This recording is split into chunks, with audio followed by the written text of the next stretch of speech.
Երկդաշինքի վստահված անձինք մտադիր են ապրիլի 2-ին ազգային ժողովի ընտրությունների օրը լինել Հայաստանի բոլոր ընտրատեղամասերում։ Դուք գիտեք, որ Հայաստանում 2000 տեղամաս է ամբողջ Հայաստանում եւ մենք հիմա ամեն ինչ անում ենք, որ 2000 տեղամասում էլ ունենանք վստահված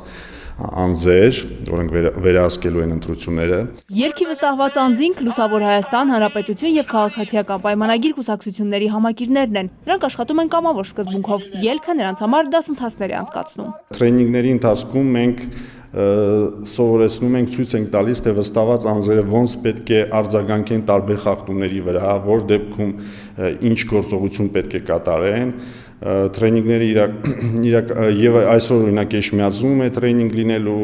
վաղը մեր մասիվի շտաբներից մեկում է լինելու, վաղը չնիսօրը Վանաձորում։ Դաշինքը գործակցում է նաև դիտորդական առաքելություն իրականացնող կազմակերպությունների հետ։ Եթե որևէ տեղամասում ընտրությունների օրը ելքը չունենա վստահված անձ, կդիմի դիտորդական կազմակերպություններին ինֆորմացիա ստանալու համար։ Լիլիթ Ասլանյան, Անդրանիկ Արթենյան, ժամլրատվական։